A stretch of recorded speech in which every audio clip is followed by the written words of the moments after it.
Hi, I'm Dr. Arlene Diamco, integrative physician, pediatrician, and cranial osteopath. Thank you for joining me on the MultiDimensional MD podcast. My mission is to help wake up medicine, to help make the intangibles of health, the mental, emotional, and spiritual, more tangible, practical, and intuitive for you. So today I wanted to talk about 5 ways to listen to the wisdom of your body.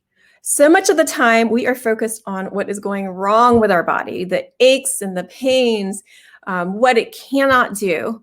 But I'm here to help you see that your body has so much wisdom to it. And this is something that we know in holistic and integrative health, that we listen to the body's wisdom. And instead of trying to smash down these symptoms, which even though sometimes we need to do it just to kind of help take the edge off, but instead of permanently trying to smash down the symptoms, it's looking at them and seeing what is going right with the body and how can we support the body in its attempt to go towards balance. Because that is a major just concept to understand, that your body has this self-balancing mechanism, and it is so beautiful. So no matter what is going on with it, it's how looking at your body and asking, how is it going towards balance?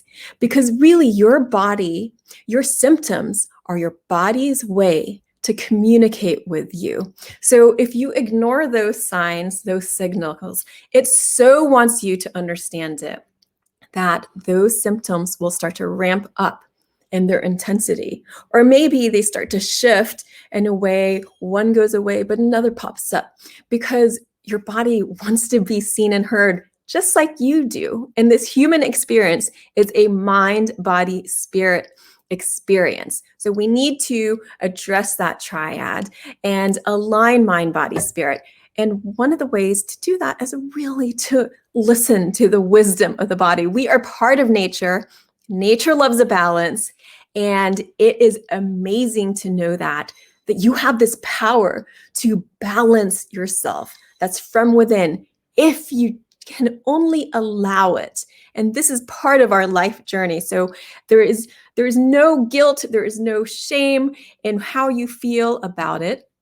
But the first step is to see how you can use how you describe your symptoms as a metaphor for your life.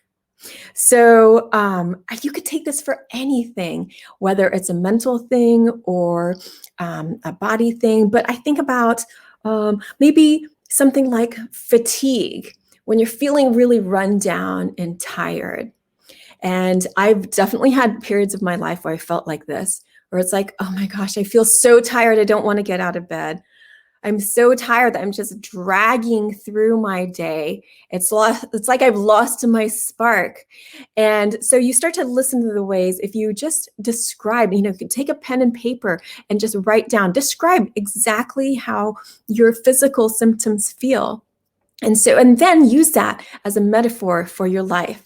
So in those periods of my life, if I took a step back and looked at the bigger picture, I could see that, yeah, I had lost the spark in life because I wasn't doing things that were fun for me. It wasn't taking the time to take care of myself and to follow my passions. Maybe it was like my earlier path in medicine, where I was just part of the mill, part of that system, and ignoring these signals in my body that were telling me there's another way. There is a way to heal with more depth.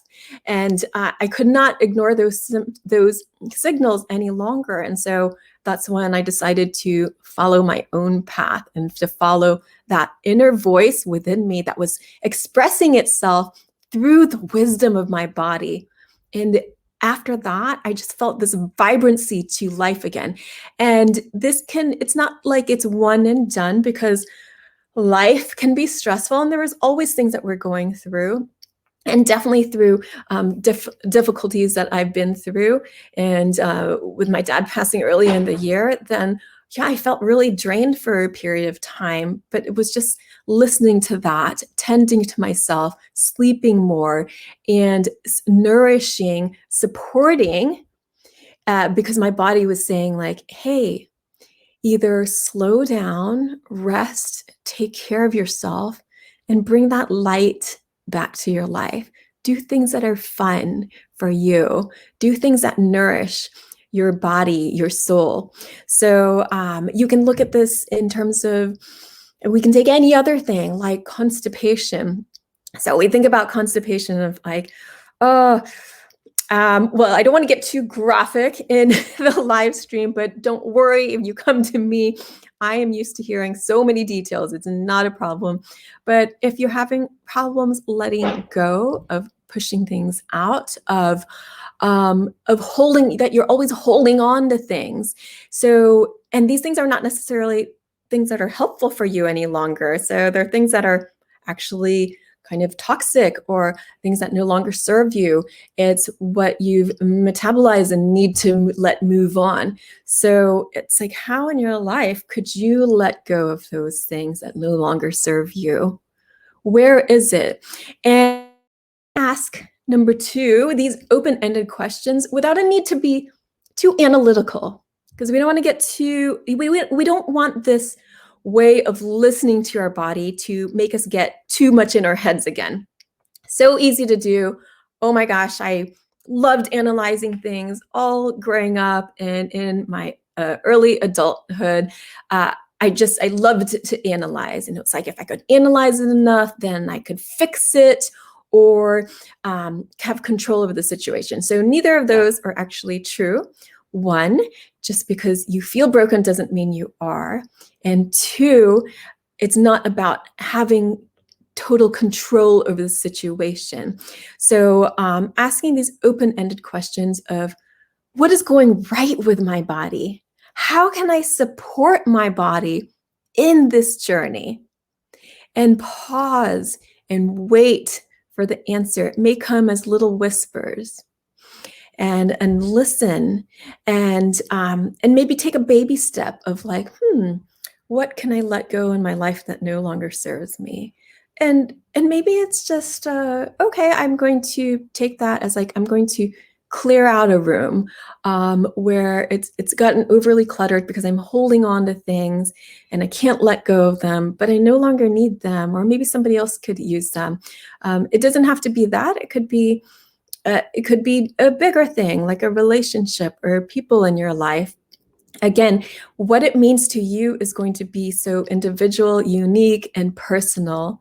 So to take a step back for yourself, and I love to talk to people about this during appointments, because it really helps to bring enlightenment and help to understand yourself. And that is so important in getting depth out of healing. So have a curiosity, ask those open-ended questions without a need to be too analytical, which means that you need to have some patience, and the answer may not come to you right away. So, and to make sure to have a two-way conversation. So you're listening and you're also talking to your body. And a lot of times I'll ask people to write a love letter to their body, and I'll give them certain prompts. And the love letter, yes, we will end it with like love and gratitude, but it also goes through the difficulties too, like the frustrations and what you feel sad about. And that's okay, but it's realizing that to have a more complete picture, that you also have love and gratitude and have this support for your body. And then, and kind of listen to your body as you write the letter. Then you could read it and kind of feel how your body feels as you read it to yourself. And so then you can get an idea of which messages feel more supportive to your body. So again, that's why I say have this two-way conversation. Having a healthy relationship with your body really encourages it to continue to move towards balance, mind, body, spirit, multidimensional balance. Number 4 is to keep your breath moving. Really, our breath actually tells you so much about yourself. So in times of stress, maybe it gets a bit more shallow. having difficulty breathing. It's like you don't want to breathe in life in that moment because it's challenging. So, but to really have this full experience and to have a human experience and to really align mind, body, and spirit, then we can encourage that breath to move. But in the beginning, it can be just listening to it and allowing it, because as you do that, the breath will start to process itself and you will start to shift and grow as the breath shifts and grows. So to spend a moment listening, what does your breath say? Sometimes it's, maybe we could be hyperventilating. That's another common thing. It's not just the holding the breath, but it can also be hyperventilating, where it doesn't have to be so obvious, but maybe we're just breathing a little faster than we need to. And it's about slowing things down, about taking some time and to not feel like we have to rush things. That faster breathing can be a sign of that stress response to living and life. And so it's just understanding that about yourself, because the cognitive knowing is not enough. It's understanding and the feeling as well. And that feeling, I mean the physical feeling and the emotional feeling, which is part of the body. So be gentle with yourself and then gently encourage that breath, whatever it's doing. Maybe if it's a little fast, to have a slower pace. Maybe if you're holding it, to encourage a bit more movement. So in general, a slower, smooth breath is more calming, and your awareness combined with the breath is also really calming. Number 5 is to realize that generational trauma is real. And the reason I bring this up is because often our symptoms can feel very intense and it can feel bigger than us. And in a way, it can be, because things can be passed down through generations, from your mother, from your parents, from grandparents, from ancestors. And maybe you know what stressors or traumas they've been through, but maybe chances are you don't know everything. Maybe you do know some big things.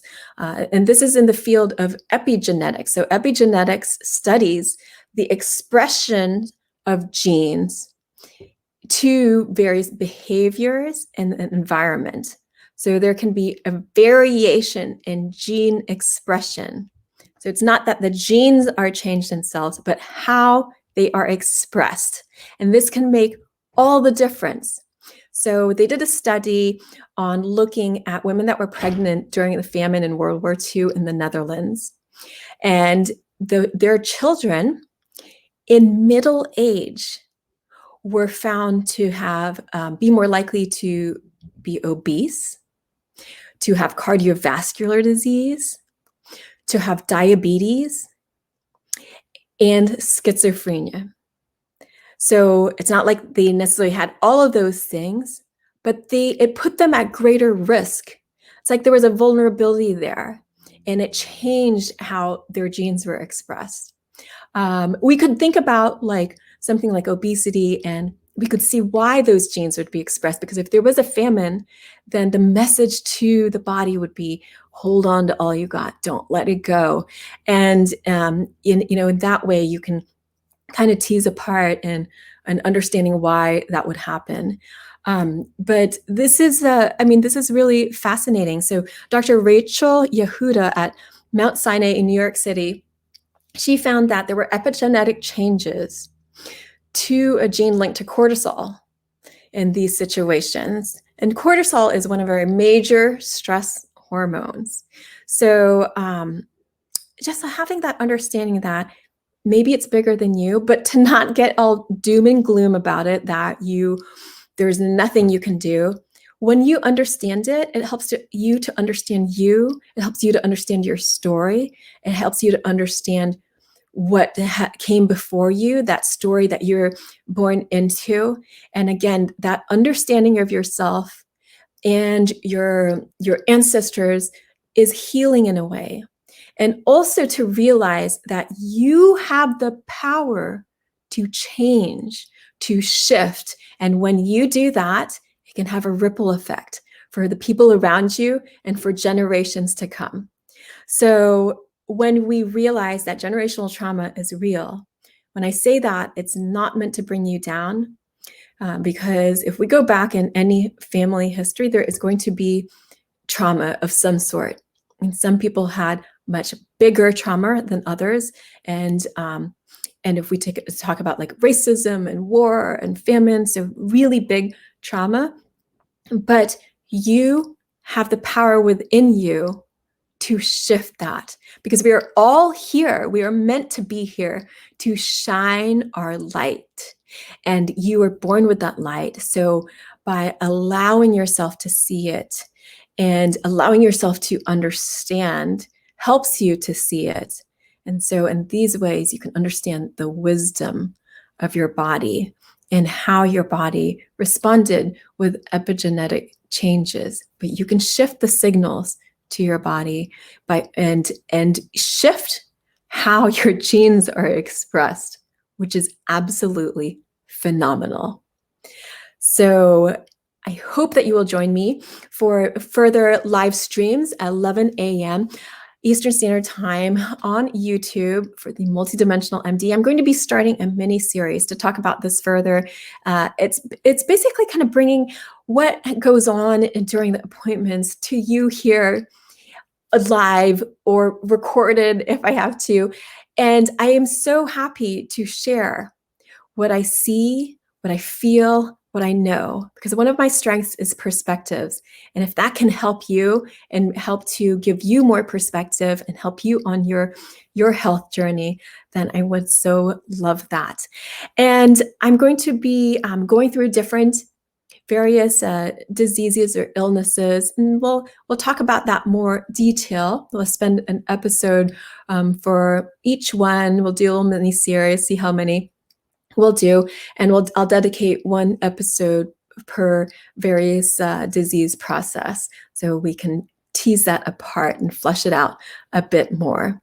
And next week, you can join me. I will be talking about a body map. So this can also help you to connect with that wisdom of your body and help you to understand those metaphors of your body, those messages, even direct messages that your body is sending you, so that you have the wisdom, you literally have the wisdom within you to heal, to rebalance, to love yourself, to enjoy and have a fulfilling and bright life. So I love you so much. Thank you for joining me. I'll see you next time. It's Dr. Arlene Diamco, the MultiDimensional MD. And if you haven't already, please like and subscribe. I would love to hear from you. Comment, send me a direct message. You can find me on Instagram at All Worlds Health, on Facebook at All Worlds Health and Pediatrics, and on my website, allworldshealth.com. Lots of love to all of you. I'll see you soon.